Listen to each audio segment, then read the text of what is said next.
This week on the Quad on JNS, we're back in studio here in Jerusalem, and we'll be discussing the tragic situation in Syria, where the Alawites, Christians, and other minorities are unfortunately being slaughtered in Syria. Of course, we'll also discuss the situation on the ground in the Gaza Strip as Israel closes off all aid to Gaza and Trump gives an ultimatum to Hamas. Will we see results and accountability? Of course, we'll also discuss what Trump administration has done when it comes to the hatred on campuses that we've seen for the past 16 months. And of course, our favorite scumbags and heroes. We have an action-packed show here on the Quad, only on JNS. Welcome back to the Quad on JNS. Unfortunately, we are without our fearless leader, Fleur, this week. But I'm your host this week, Emily Schrader, and of course I'm here with my fabulous co-hosts. We have Daniel-Ryan Spaulding, the amazing comedian. We have actress, podcast, hot single lady, there you go, Barb Heller. Always a pleasure to have you here with us. And of course, the co-founder of Hokmat Nashim, Shoshana Keats-Jaskoll. So good to have you with us. Wish it was better times. The Middle East is in turmoil, as we've seen this week. The absolute chaos in Syria with HTS, the new leadership of Syria. Of course, they're actually terrorists. And now we saw this week exactly what that looks like. We actually have some footage before we get started in the discussion about what happened this week in Syria.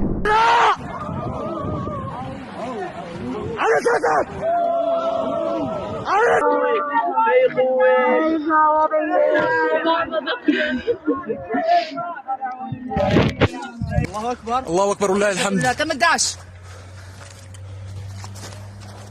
الله أكبر بعد الله أكبر.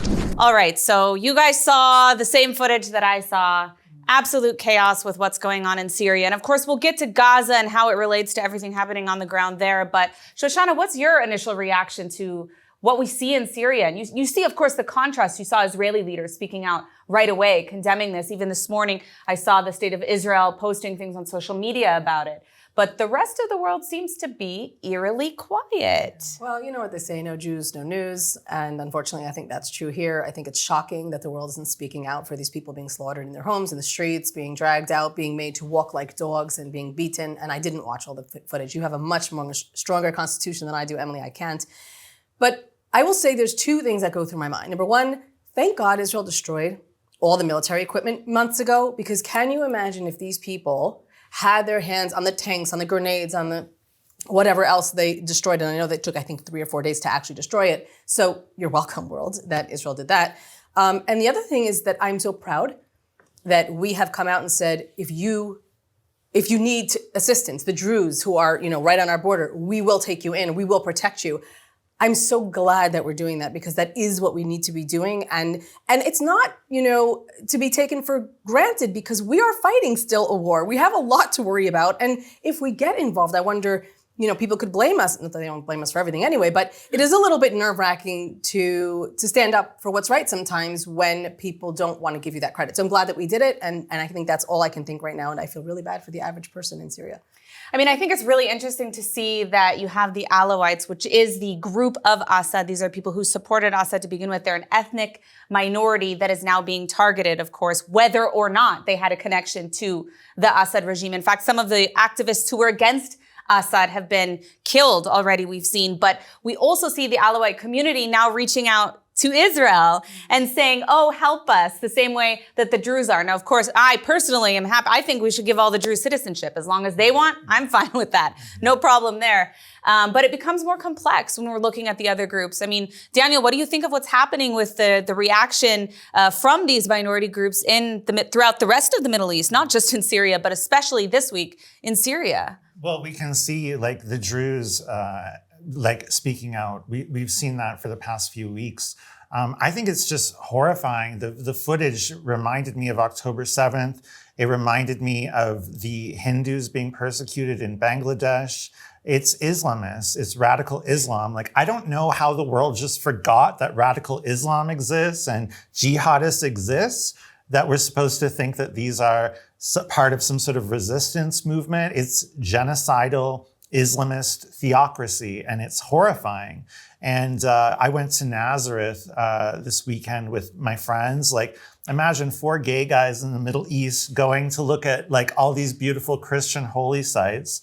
You know, like Israel is the only place where religious minorities are protected from these jihadists. And there are consequences for these jihadists. If you commit terrorism, if you kill someone, you have to go to jail in Israel.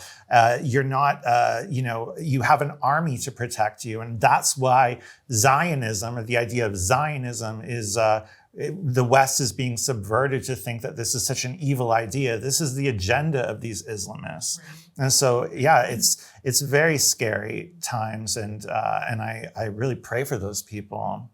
I mean, I think one of the things that really struck me about the footage, I also thought the same thing as you, that it looked just like the stuff we saw on October 7th.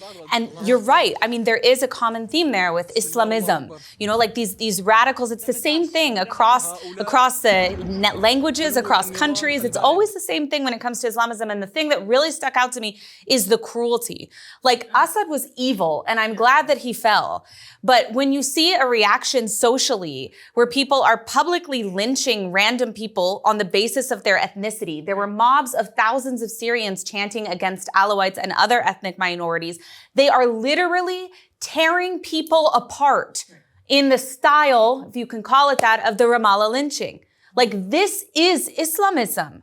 This is what happens. Barb, what's your reaction? I don't think this is anything new. I feel like Syria has always had these people in there. And what's interesting is, as you mentioned to me last night, the UN is completely silent on this. And how many times has Israel been thrown under the bus at the UN? How many times have people in Christian communities in Africa have been slaughtered in cold blood by the exact same people? There is a network, just like you said, that's happening all over the world. And what's so interesting is people are so quick to go and look for the covert, like, oh, I don't know, Elon Musk with this and these people over here. And yet, in cold blood, we are seeing thousands of Christians, Druze, atheists, moderate Muslims being slaughtered all over the world, especially right now in Syria, and the world is silent. And I think it's because I just saw, like, one of my friends who is well-meaning is like, it's been on CNN and MSNBC, and I mean, come on, like, how loud are you screaming, and what exactly are you saying? Because I haven't seen a regime change in the news for a long time.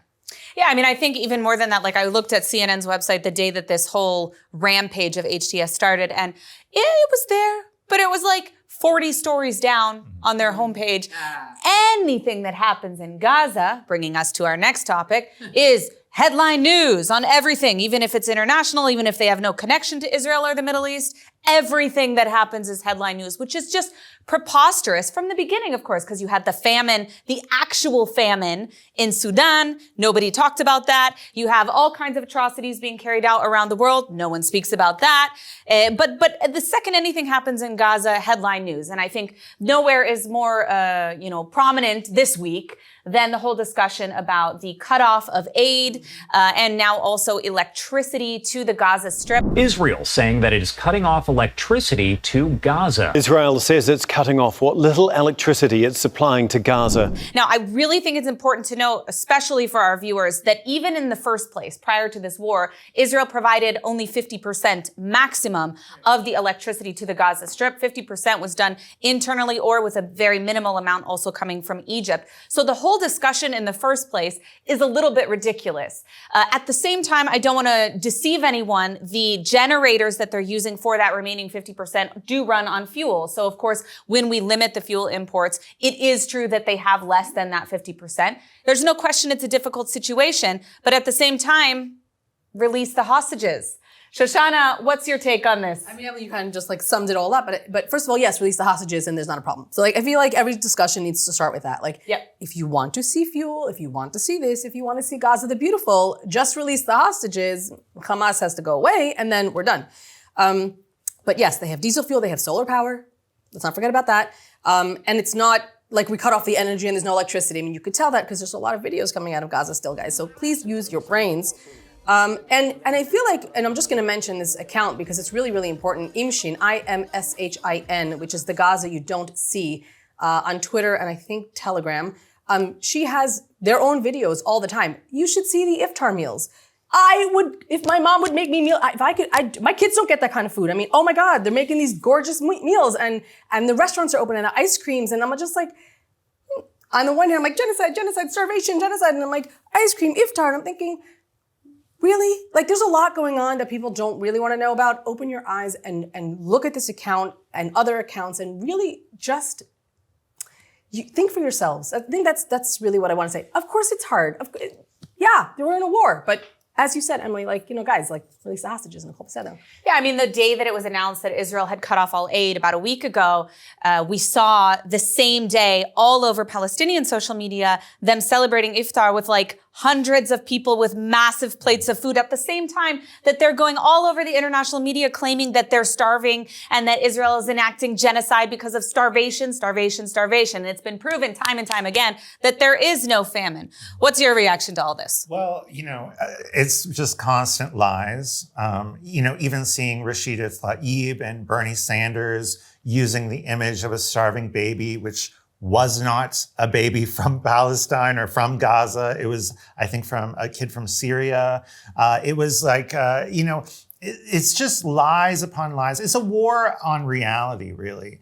And so much of journalism is all mainstream journalism is all tied in with Qatar and Muslim Brotherhood. And, the American people and the public are not really getting accurate information. And so in a way, I can't, a lot of these kids who are being manipulated, they're being told from their leadership and from people that they see as reliable sources, these lies. But at some point, I'm just at the point where, Israel at this point needs to do whatever it needs to do to win this war as quickly as possible. Well, I mean, I think, of course, we have to add the fact that Israel now has the support of the U.S. administration. We saw that Trump himself was issuing this ultimatum in full support of the state of Israel. He also commented about what was happening in regards to the hostages, the fact that after meeting with the hostages, the fact that none of the Palestinians actually helped. We do have a clip of this. I said, did you see anybody in there that was kind, out of the hundreds of people that you were seeing, Hamas? Did some of them wink at you and say, don't worry, you're going to be okay, or give you a piece of bread, or no? I said, were there any people that were kind? I was shocked. The answer was nobody. There was nobody. Just the opposite. They'd be slapped and punched. One man broke his ribs. He couldn't breathe for a month. It was brutal. I was so surprised. Could you think there'd be a couple of people that would be kind, that would say, you're going to be okay? But they had none of that.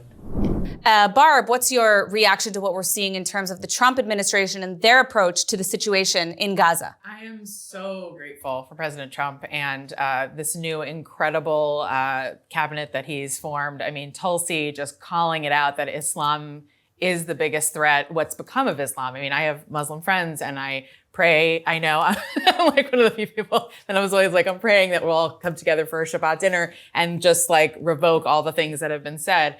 But what's becoming of Islam is the biggest threat to our humanity. And if, you just said, if people don't see that, it's really scary. Look at what the Muslim Brotherhood is raising money for.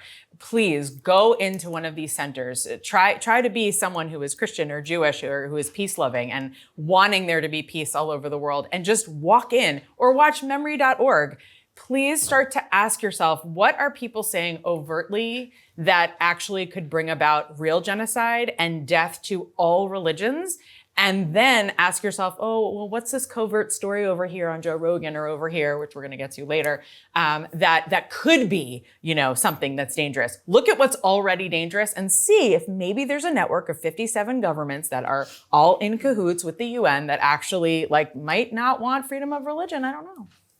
I mean, I think in terms of Trump's reaction to everything, I'm just relieved that he has Israel's back on this issue. But what's frustrating to me is this should have happened from the beginning. This should have been a universal, international, led by the Arab world campaign on Hamas to release the hostages, because quite frankly, then you take away a lot of Israel's excuses to act the way that they're acting, to carry out what they're carrying out. But you can't make that case if you're still holding on to the hostages.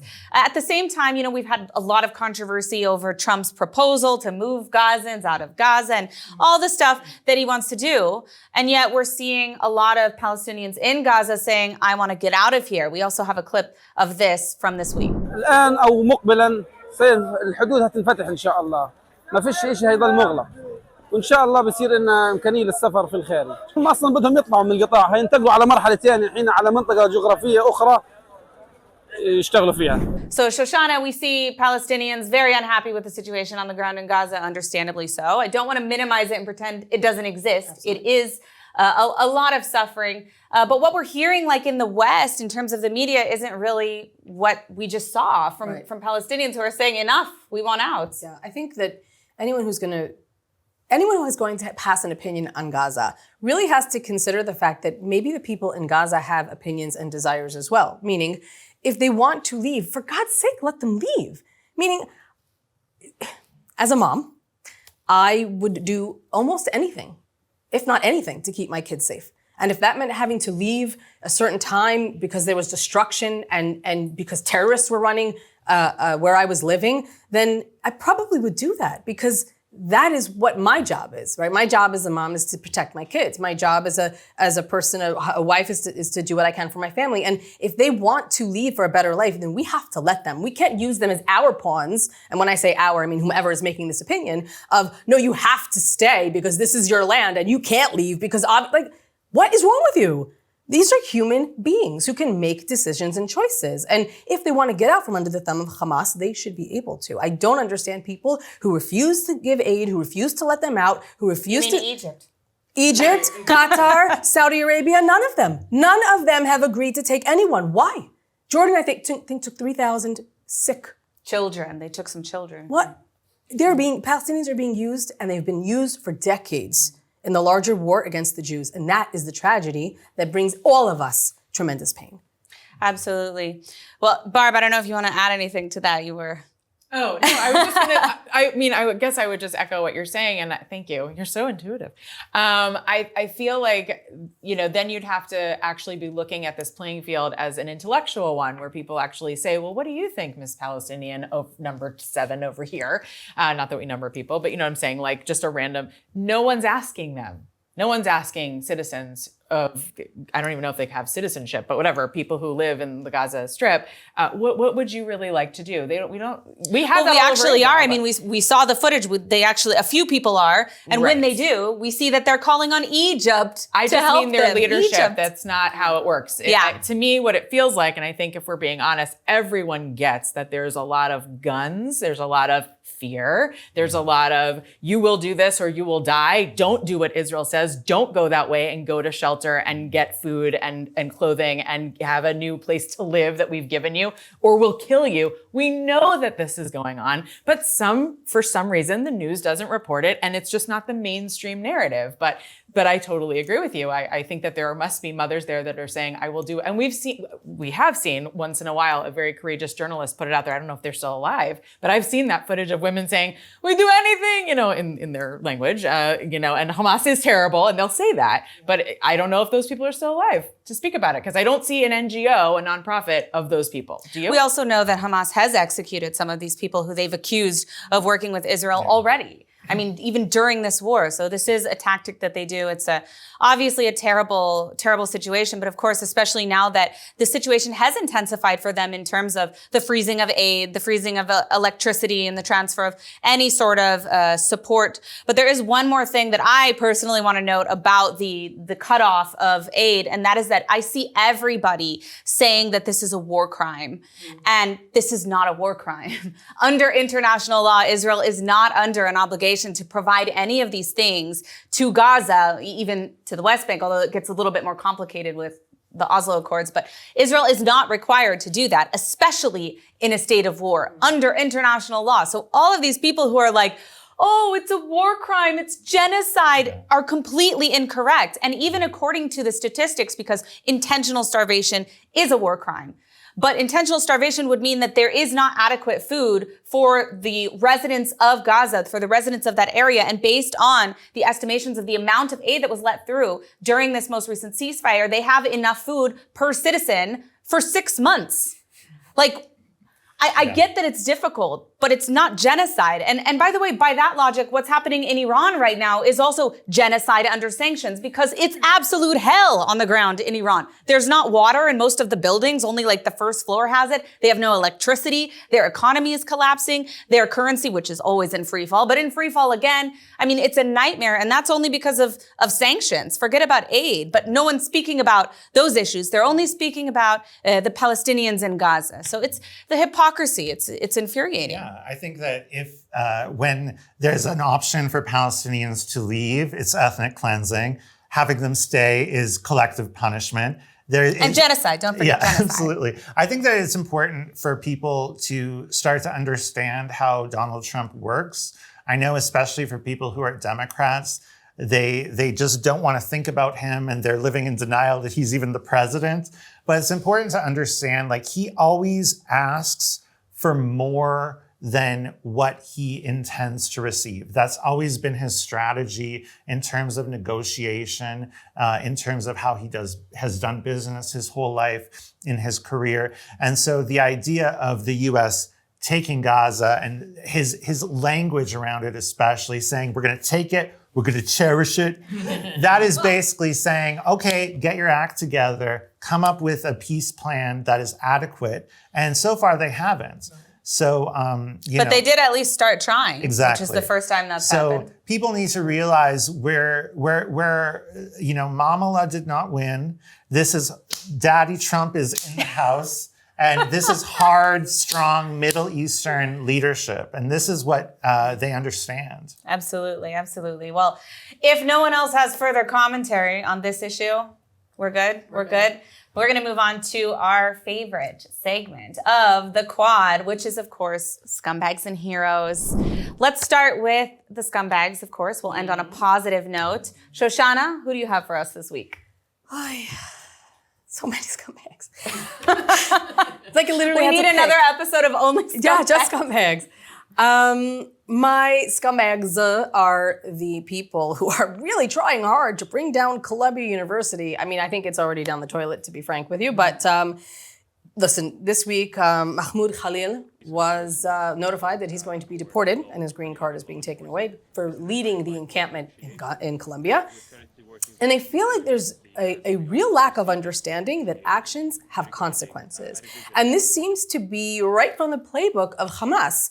Your actions have consequences. And when you try to take over a U.S. university campus with violence and not letting people go to their classes, I mean, them parents are paying like $60,000 a year. I don't even know what it is now. It's crazy amounts of money a year, $100,000 a year to get their kids educated. And you're just like, no, we're going to stand here and be big babies. What do you think's going to happen?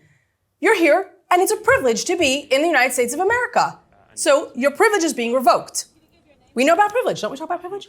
And the people who are backing this and calling for more violence and calling for more takeovers, I don't know where you were raised or who taught you values, but this is absolutely unacceptable. And if you don't understand that your actions have consequences, any single person, and as a mom, I'm going to say it again today, as a mom, I teach my kids, if you do that, such and such may happen. It's your choice to do it, but you have to be ready for what happens. And these people, I don't know where their moms are or where their dads are, but they ain't learning that actions have consequences. You are all my scumbags. And frankly, if you get on an airplane and go somewhere else, I'm okay with that. Yeah, I want to add to that. If Go you ahead. Don't mind. When Senator Josh Hawley, who you know has been my hero before, called out at the Senate Judiciary hearing on campus anti-Semitism recently, it was so great last week. Everyone should watch it. It should be required viewing for every college student because this is rampant amongst all colleges around the world, but especially in America and especially the Ivy League institutions.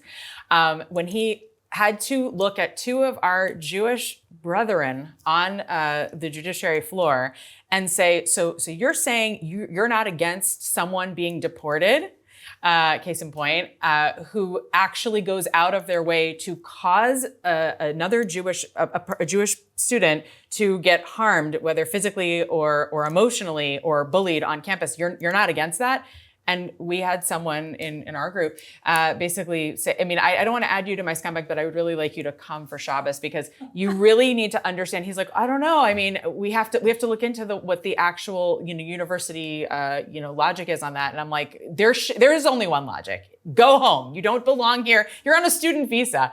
That was so embarrassing to me. And I'm so sick of not so observant and not so interested in Israel and not so interested in the Jewish future, Jewish people like David Smith, please come for Shabbos, and other people who are on campus writing these legislations on the campus who don't know what they're talking about. And they're telling me, and they're trying to represent all Jews. It's not fair. I want to say something further. I appreciate what you're saying, and I don't disagree. Yeah. I'm going to go further and say this is not just about Jews. Right. Yeah. This is an insurrection against the West. Yes. That's what it is. Daniel, you speak about this all the time, and this is really important to understand. Like, they are taking down our institutions. Yeah. They are upending our values and making us, like putting us on shish kebabs with our own desire to be liberal and understanding and open-minded and using it as a weapon against us, and people are blind. It's just being the entire West, by the way. Yes. I mean, they put this week at Columbia, they hung flyers that said "Death to America." Yeah. This week. I'm friends with Shabbos Kestenbaum, who's suing Harvard, and he endorsed Trump, and he spoke at the Republican National Convention because of this, because it's completely out of control. And I believe that the laws were changed so that Judaism is recognized as an ethno-religion and a peoplehood. So to be against Zionism and the state of Israel is an act of discrimination. Yeah. And I am so excited. I lived in New York from a week after October 7th until Donald Trump's inauguration. So I was there during that entire year and a half, living 5 blocks away from NYU. And my life was like hell. Like, it was awful, all this jihad in the encampments. And I did so much content about it. And so I reached my limit. I am so happy. I want them all deported. I want lawsuits. I want investigations. I want people fired. I want people sued. I want them bankrupt. I want them destroyed. I love it. Wow, couldn't have said it better myself. Yeah. We haven't even gotten to your scumbag. Yeah. So we'll go to you next, Daniel. Okay. The Hollywood elite. At the SAG Awards, Jane Fonda declared, "Woke just means you give a damn." Really, Jane? How many of you caring, empathetic, humanitarian Hollywood celebrities rallied behind the kidnapped hostages or condemned October 7th, in particular the sexual violence, and spoke against the pro-Hamas rallies? Hardly anyone. The vast majority of you saw how intense the backlash was for anyone who's vocally pro-Israel. You were concerned about losing money and followers, and so you remained silent, indifferent, or joined in on the hate. Gal Gadot and David Schwimmer finally spoke out at the ADL, but by now, the damage has been done. An entire generation of young people are radicalized and whacked out of their minds. They've spent over a year cosplaying terrorists. They wrap scarves around their heads and chant like zombies that they're going to destroy the state of Israel. And no one has tried to stop them. The level of moral rot and perversion is beyond my comprehension. This is where your extremist, fringe ideologies got us. So it's over, Jane. The West needs clear moral boundaries, decency and patriotism, respect for authority, right and wrong, good and evil, cause and effect, actions and consequences. And I will never forgive you for making me like Republicans. It's pretty good. Yeah, it's pretty good. I love the Republicans. I think a lot of people feel like that. Yeah. People who have never been involved with Republicans, but compared to Kamala, they're like, End of the world or Donald Trump? I mean, Yeah. Barb, your scumbag. Let's hear it. So I have a scumbag, and his name is Ian Carroll, but I actually have two Ian Carrolls because, of course, whenever I look at someone and I see a piece of news or footage and I'm like, oh my gosh, who is this person? I do a deep dive. I always look them up. I look into their accounts. I really try to get to know their psychology because I don't like to just say, you're a scumbag and I hate you. I like to say, how could I get you to come for Shabbat and talk to you about what the Jewish ideologies are? I know you're groaning, but I want to start a rehab at the Quad. I really do. I have so many members I'd love to, invite for the spa treatments. But Ian Carrolls, both of you, do you know there's two Ian Carrolls in the news right now who don't like Jews for some reason? So one of them, the obvious one, is the one who has millions of views on Joe Rogan, who, Joe, please come to Israel. I'd love to take you to Kibbutz Berry and show you around and let you see. I feel like Joe is searching for his ideology. He has all these people on, and so he has a lot of Jews. He has a lot of pro-Israel, like I loved when you had Tim Kennedy on. Anybody with the last name Kennedy, most of the time, I really like. But you do have people who think and are really smart and have actual ideas and have read their history. But then you have Dave Smith on, and then you have this guy, Ian Carroll, who really doesn't know a thing about the Middle East. And I know this because he listens to a woman named Whitney Webb, who he just keeps quoting her now after this episode and saying, no, it's really backed up by this and this. He made this whole thing about how Epstein is involved with Mossad, and he did a whole thing on Jews and saying, and our friend Ami Kozak, hi Ami, called him out on this because if you actually just look into what he's saying, he's just glorifying anti-Semitism and saying, no, I don't mean all Jews, but really this is a stain on the Jewish people, and what's happening with Epstein is really a Jewish thing, and he's working in a whole group of Jewish people. I didn't even know who Epstein was until the whole list thing started coming out. Epstein is not, Epstein, why don't you just pick Madoff and Weinstein? There's lots of Jews who have done bad things, but most of them, you're going to find, have never practiced Judaism, do not go to synagogues. Maybe they give money and they try to get tax refunds, but they don't practice Judaism. They call themselves atheists. They don't belong to ideology. So my question for you, Ian Carroll, and the other Ian Carroll, who happened to write a book called Israel and Palestine, The Complete History. It's not complete. It is very much one-sided. And it's about the last 80 years that Dave Smith always talks about, which is just the last 80 years from one side. Okay.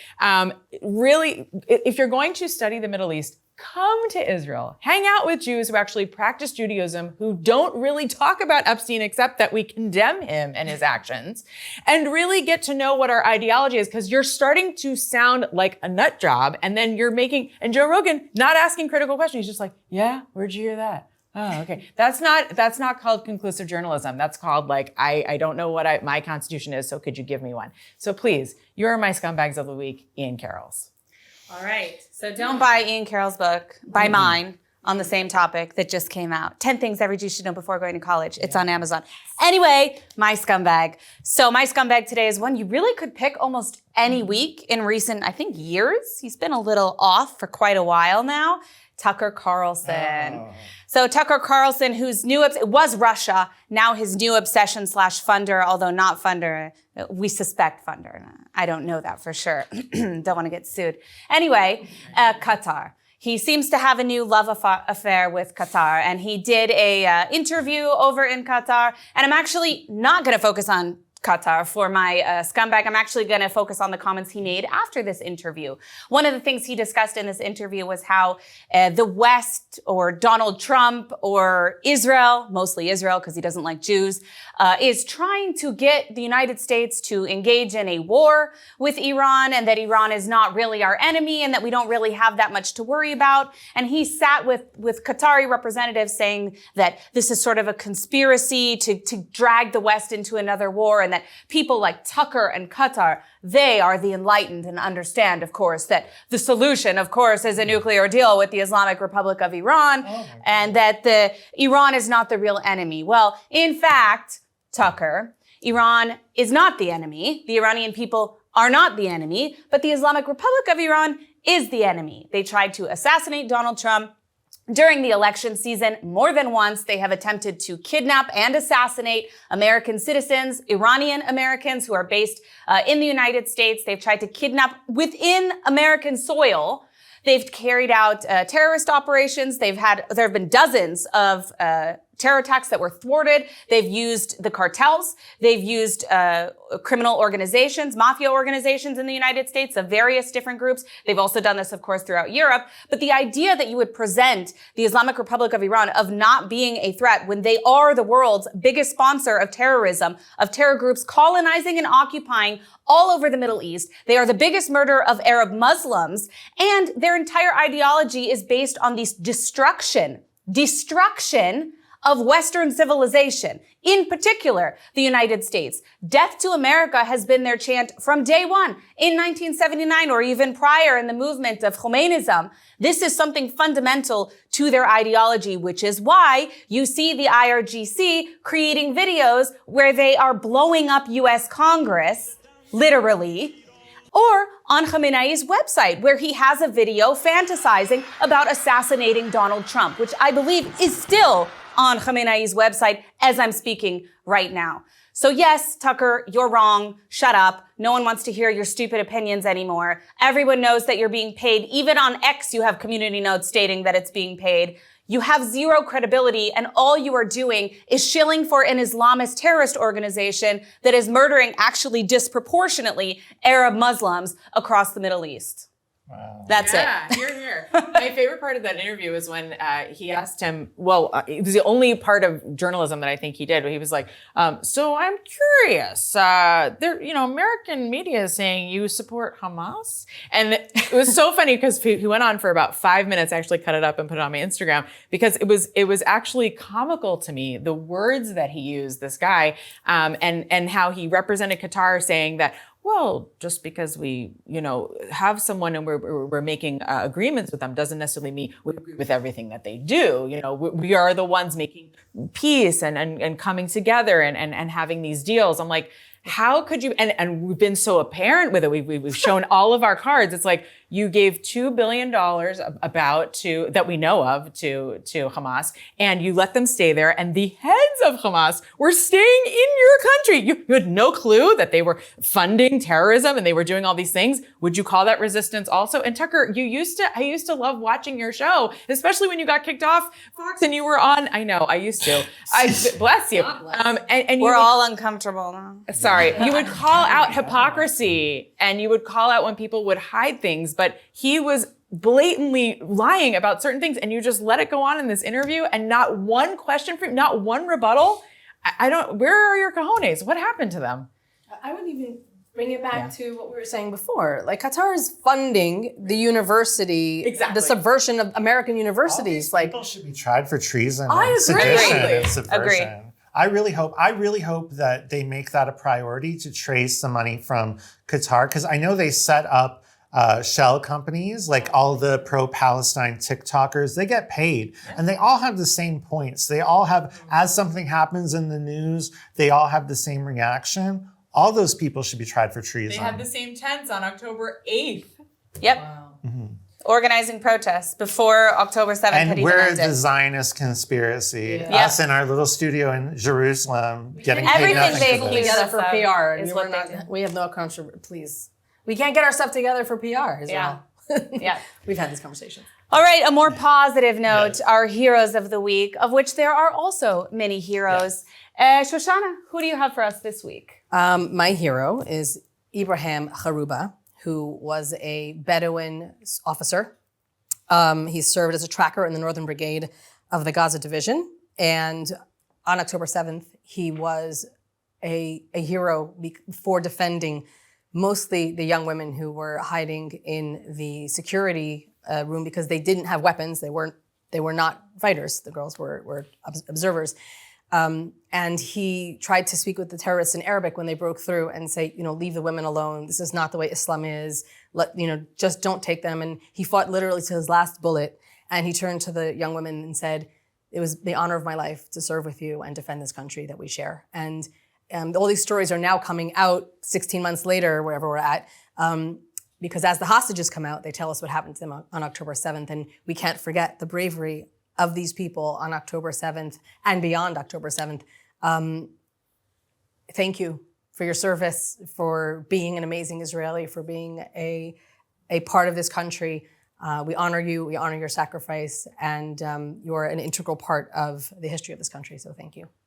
I think it's really important that you highlight that also because we know that there are a lot of stories of heroism, including what a lot of people don't realize from the Arab community, from Arab Israelis who risk their lives to go down to the south to drive people back and forth, who in some cases did make the ultimate sacrifice, whether they're soldiers or civilians. We saw both. We saw true acts of heroism. We saw a unity of Israeli society in a really terrible way, but a silver lining nonetheless that I think we haven't really seen before. And absolutely they deserve recognition for their acts of heroism. There's a number of men who got kidnapped because they kept going back and trying to save people. Yep. Yep. Barb, who's your hero this week? I'm a little conflicted on, I don't know exactly what title I want to say, but John Kennedy, Adela Kohab, Eliza Lewin, and basically the whole U.S. Senate who decided to have a Judiciary Committee on anti-Semitism. You guys, again, I'm going to say it again, the entire thing needs to be required viewing for, I would say, every citizen of the world, really, because it is an attack on Western values and Judeo-Christian values, which I would also add Muslim values that go along, the ones that go along with Judeo-Christian values. Jewish people are the loudest. We are the most probably free thinkers. I mean, even on this panel, we don't just have 4 views. We probably each have 2 opinions on each thing. And that is encouraged in pluralism is like, the most important cornerstone of Jewish life. And we heard Senator John Kennedy have to, talk to 2 other Jews that were on the panel that I didn't mention here, who, they basically were saying things like, I don't know. I mean, we want to make sure that everyone is represented, not just Jewish people. It's like, you're on the panel for anti-Semitism. At least talk about what's anti-Semitic that's going on because you're Jewish, because you should care. And I'm just so sick of people telling us what Jewish values are. I'm so sick of people saying, well, it's just anti-Semitism that's a problem on campus. It's like, no, what if people were holding up signs that said, death to all middle-class white people who are atheists? Then would you get upset? Because guess what? They're coming for the Jews first, but then that's the next big group that they're coming for. And when it says there is only one solution, Intifada revolution, God forbid, on a sign, that is what that means. It doesn't just mean kill all the Jews. It means everybody that doesn't go along with Islamic jihad. And I'm really scared because for the last 20 years, we have had Qatar money in our campuses that has been birthing this really angry group of people because they don't have any other ideology. This is their ideology. And watching the US Senate come down hard on these people was so gratifying for me. I mean, I could cry. My grandmother coming to this country from Russia and her entire family being killed because we had no other place to go. I feel again like the United States is a safe place for Jews. I wasn't feeling that way just a few weeks ago. So thank you, Donald Trump. Thank you to the US Senate. And thank you, Josh Hawley, Senator Kennedy, Adela Kohab, and Eliza Lewin for giving some seichel to our Senate. All right. Well, I'm going to piggyback off of you, and I'm going to go with my hero, and we're going to close with yours, because I know you have a special one this week. So mine is the Trump administration, and specifically the Department of Justice. This week, they did open an investigation into 10 universities, including the one I'm an alumni of, USC. The Trump administration making good on its threat to cancel $400 million in federal grants to Columbia University. Citing what they call consistent inaction in the face of, quote, persistent harassment of Jewish students. The president has said he's absolutely not going to allow federal funds to be going to these universities that continue to allow anti-Semitism on its campus. Ironically, the same week they did that, we saw a big uproar at Columbia, them occupying another building and hijacking it. And it's been a week of chaos at Columbia University. And of course, now they're calling for even more. Just on the way here, I saw that the National Students for Justice in Palestine movement is calling for protests of the same kind that we saw before, which almost certainly will involve violence as well as blatant racism, anti-Semitism, and support for U.S. designated terrorist organizations. But This week, the Trump administration did come down pretty hard. In response to all of this chaos at Columbia University, we saw that they yanked $400 million in grants and contracts to Columbia University. Finally, there is some accountability. I mean, this is something we've been calling for years, for actual consequences that hurt these universities for refusing to do the right thing. And they had an opportunity this week, and they didn't do it again when these anti-Israel, pro-terror students took over a building, blocking the entrance and exit for students and faculty. And their entire call to action was that they were upset students were suspended for spreading pro-terror propaganda and anti-Semitic propaganda on campus, including directly targeting Jewish students. So this is a very justified suspension, but they don't like being held accountable. And they think that if they behave like terrorists, that they won't be held accountable. So it was great satisfaction this week to see the Trump administration be like, no, that's not how this works anymore. The terrorists are not in control of these campuses, the domestic terrorists that we've seen. And we've had enough. We've had enough of this, whether it's targeting, Jewish students or other minority groups on campus, like you mentioned. It never ends with the Jews. It only starts with the Jews. And unfortunately, we saw that nowhere more prominently than this week in Syria with the targeting of Alawites, with Christians. It's the Jews are just the beginning. And this is what happens when you don't stand strong against Islamic radicalism and Islamic terrorism. It has to be something that there are consequences for, or we won't see a change, and we will see it continue to spiral out of control, endangering more and more people. So that's my hero of the week. Daniel, take it away. Thank you. Shockingly, my hero this week is one of the panelists on The View. In a world of Sunny Hostins, be an Alyssa Farah. Thank you, Alyssa Farah Griffin, for always being clear and honest about the reality of Islamists in the Middle East. Obviously, your father is Syrian Lebanese. You know this well. Thank you for calling out women's groups for not supporting Israeli women, for supporting the defunding of Columbia, most recently on Real Time with Bill Maher, and for always correcting Whoopi and Sunny, for defending Israel and wearing a hostage pin. You are a patriot to the Western world, and I thank you on behalf of all decent people. Alyssa Farah Griffin. All right. At least we finally have something good from The View. Yes. I mean, it's not as good as the Quad, but what can And she hasn't always been this outspoken. So this is one of those moments where I could say she might have said at one point, maybe I was wrong, and then turned around and become a little bit more forthcoming about her actual beliefs. Because I think she's been bullied so much on The View, because it's usually The View. The View. Yeah, of course. All right. Emily, before we close, can I have a shout out moment? Of course. Okay, so I want to shout out to Martin, my biggest fan on YouTube. Martin, thank you for your comments. I love it. I really appreciate it. And you're right, I do hate men. But please don't tell my husband and 3 sons. They might get upset. So Martin, this one's for you. Okay, well, we appreciate the comments from Martin and from all our viewers. Thank you for tuning in to The Quad on JNS. And thank you, of course, to all my amazing co-panelists today. Next week, we will be back with Fleur and everyone else on board. Thanks for watching.